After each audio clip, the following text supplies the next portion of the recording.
Dans les années 90, il y a des chercheurs qui se sont intéressés à comprendre le lien entre stress et santé. Ils ont fait ce qu'ils ont simplement exposé 400 personnes à un virus du rhume. Ce qu'ils se sont rendus compte, c'est que les sujets qui étaient stressés avaient 2 fois plus de chances de tomber malade. Et ça, c'était que le début des recherches. Et depuis, ils se sont rendus compte que le stress joue effectivement un rôle majeur dans le déclenchement de maladies. Et ça peut aller de simples migraines jusqu'à des maladies graves comme maladies cardiovasculaires ou même certains types de cancers. Et donc peut-être que toi qui regardes cette vidéo ou que dans ton entourage, il y a actuellement des gens qui souffrent de problèmes physiques qui sont en fait liés au stress. Et donc dans cette vidéo, on va essayer de comprendre ce lien entre stress et santé et on va essayer de comprendre aussi pourquoi est-ce que quelque chose qui se passe au niveau psychologique peut autant affecter ton corps.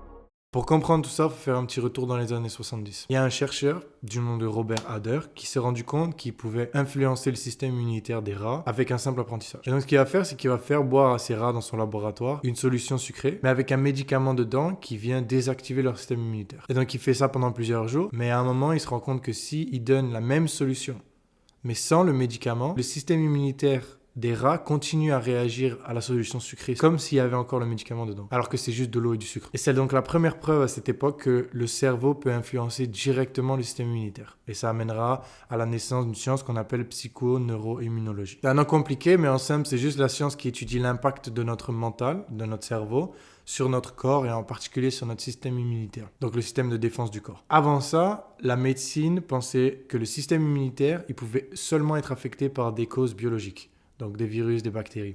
Or, la PNI montre que nos émotions, nos pensées et notre stress ont tout aussi un impact important sur notre santé. À partir de ce moment-là, on peut s'imaginer que ça commence à intéresser un paquet de gens parce que ça remet en cause le modèle de l'époque. Et donc le message devient clair, notre mental peut aussi détruire notre corps, autant qu'il peut l'entretenir, le préserver ou même le soigner. Mais comment est-ce que c'est possible que le cerveau influence sur la santé à ce point? En fait, la clé, c'est de comprendre que il y a des hormones de stress qui influencent sur le système immunitaire de chacun. Parce que l'influence, elle est particulièrement hormonale. Donc les hormones, c'est juste des messagers chimiques qui sont libérés par certains organes pour dire à d'autres organes d'activer ou de désactiver certaines fonctions. C'est plus ou moins juste de l'information qui circule dans le sang et dans le cerveau. Maintenant, pour activer ces hormones de stress, il faut une source de stress, donc une menace. Par exemple, si tu as un examen dans quelques jours ou quelque chose d'important à rendre au travail et que tu n'as pas encore fini ou tu n'as même rien préparé, ton cerveau, il va traiter cet événement, donc l'examen, comme une menace. Et le résultat, c'est qu'il va déployer une réponse de stress. Donc tu vas stresser. Sauf que dans ce cas, un examen ou une deadline ou peu importe ce que c'est, la réponse, elle peut être constante parce que c'est quelque chose que tu vas avoir en face chaque jour et que tu vas devoir régler, même s'il peut y en avoir une autre qui arrive. Donc le but de cette réponse de stress, c'est de venir t'aider en te donnant les ressources nécessaires pour soit affronter la menace, soit courir et survivre et ne plus être confronté à la menace. Dans les deux cas, ton corps et ton cerveau, ce qu'ils veulent, c'est ne plus être confronté à cette menace-là. Et donc, ce qu'ils vont venir faire, c'est mettre plus d'énergie et de ressources dans les choses qui sont utiles pour que tu affrontes la menace et surtout, retirer tous les systèmes, couper tous les systèmes qui servent à rien. Donc typiquement, ta digestion ou ton système immunitaire, quand il y a une menace directe devant toi, ils ne sont pas très utiles. Et le problème, c'est que cette réponse de stress, elle n'a pas été conçue pour la vie moderne. Elle a été conçue pour pas se faire manger par un dinosaure il y a des millions d'années. Pas du tout pour répondre à 50 emails au réveil. Et le problème des stresseurs modernes, c'est qu'ils sont omniprésents. C'est-à-dire qu'ils peuvent être là tous les jours et toutes les heures de la journée. Alors que les stresseurs primitifs ou anciens, comme le lion ou le manque de nourriture, étaient uniquement épisodiques. Parce que les stresseurs actuels, ce qui se passe sur les réseaux sociaux, ce qui se passe dans le monde, les emails, les deadlines, tout ça, c'est des stresseurs qui ont été fabriqués par l'homme. Ils peuvent être potentiellement infinis, c'est-à-dire que tu peux potentiellement trouver des stresseurs tout le temps en fait. Et en naviguant sur Internet, c'est assez facile. Et donc il y a un autre chercheur qui s'appelle Robert Sapolsky, qui a écrit un livre « Why Zebras Don't Get Ulcers ». Et il en parle dedans. Il dit que les zèbres dans le Serengeti, dans la savane, ils n'ont pas de problème de santé lié au stress parce que, en fait, la vie est calme 99% du temps. Et que 5 minutes par jour, ils doivent juste courir pour leur vie. Et chez les humains, tu peux imaginer l'inverse. Tu peux potentiellement être stressé 100% de la journée. Ou en tout cas que ta réponse de stress soit activée sans jamais arrêter de l'être parce qu'elle est utilisée toute la journée. Et donc ce stress, il va grandement affecter ton système immunitaire. En fait, il va carrément le désactiver à travers une hormone qui s'appelle le cortisol, que tu connais probablement, qui est une des hormones de réponse du stress. Ce qui est important de comprendre, c'est que quand tu es chroniquement stressé par tout ce qui se passe autour de toi,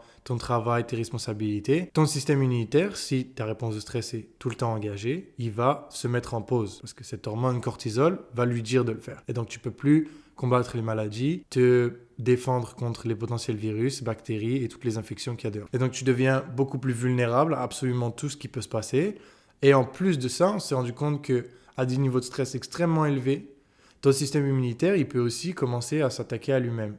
Et donc, ça développe des maladies auto-immunes. Et ça, c'est le vrai danger. C'est pas un stress ponctuel parce que tu as oublié de fermer la porte de chez toi, mais un stress constant, persistant et sur lequel surtout tu as peu de contrôle. Quand ce stress-là est persistant et qui fait partie de ton quotidien, et que tu l'as potentiellement accepté comme normal, mais là, en général, il peut y avoir un problème. Donc, ça ne veut pas dire que le dossier sur lequel tu es en train de travailler va te donner le cancer si tu le finis pas, mais à force d'accumuler du stress, ça va se répercuter sur ta santé. Je viens de dire quelque chose avant qu'on continue, c'est que j'adore la médecine moderne. Vive toutes les avancées qui ont été faites, parce que c'est grâce à elles qu'on vit plus longtemps et qu'on guérit de maladies mortelles qui nous auraient tués il y a 100 ans, et qu'aujourd'hui, on peut juste administrer un vaccin. Je tiens à le dire parce que je m'apprête à tirer dessus en ce qui concerne la gestion de stress. Parce qu'il y a deux gros problèmes avec le système médical actuel. Le premier, c'est qu'il a été conçu pour traiter des maladies biologiques, principalement. Et le deuxième, c'est qu'il se concentre uniquement sur guérir quand on est malade et pas prévenir avant qu'on soit malade. Et donc, aux yeux du système, le stress, c'est pas quelque chose qui est si important.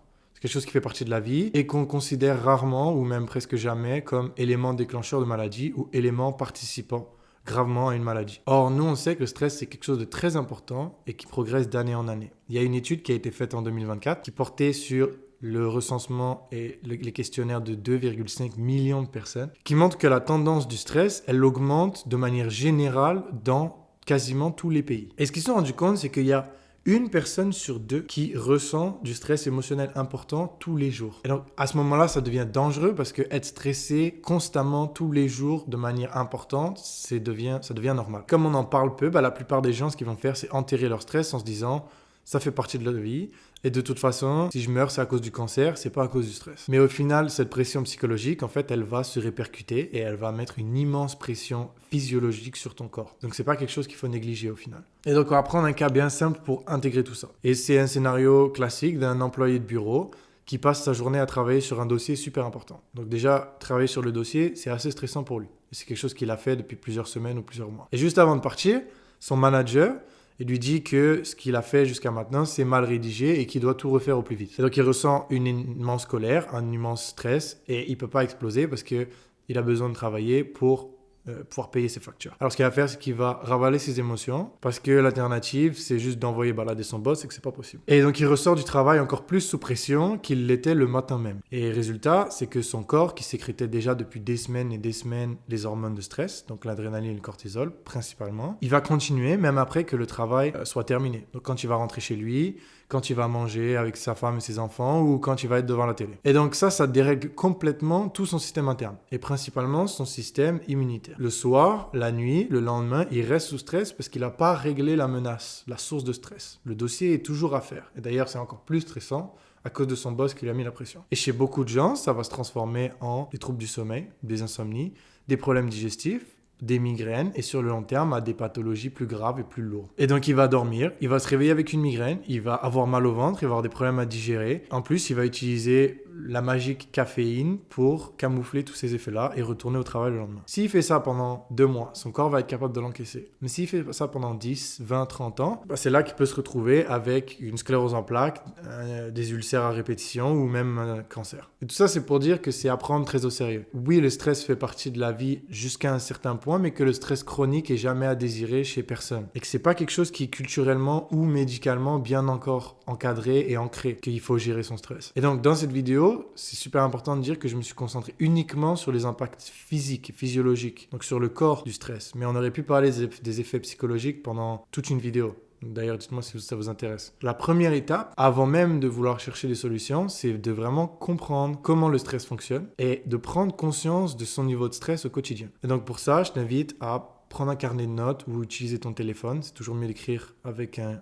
crayon. Mais ce que tu vas faire, c'est que 2 à 3 fois par jour, tu vas prendre et relever tes niveaux de stress. Donc, tu peux le mettre de 1 à 5, de 0 à 10, de 1 à 125, tu fais ce que tu veux. Mais rappelle-toi, c'est super important que tu fasses des entrées de manière récurrente pour que tu étudies comment est-ce que tu es stressé. Ce que je te conseille, c'est que prends 2 minutes le matin, 2 minutes à midi, 2 minutes le soir. Pendant ta pause midi, quand tu prends les transports en commun pour aller à l'école ou pour aller au travail, peu importe, tu mets des alarmes sur ton téléphone si tu as besoin pour t'en rappeler. Et ce que tu vas écrire, c'est simplement tes niveaux de stress et peut-être un commentaire des stresseurs qui explique ce niveau de stress-là. Parce que ce que tu veux au début, c'est juste des informations. Et ça va être la première étape et ça va être assez important pour pouvoir ensuite apprendre à gérer son stress. Donc j'ai mis des ressources dans la description et en attendant, laisse-moi savoir ce que tu en penses de cette vidéo. Prenez soin de vous.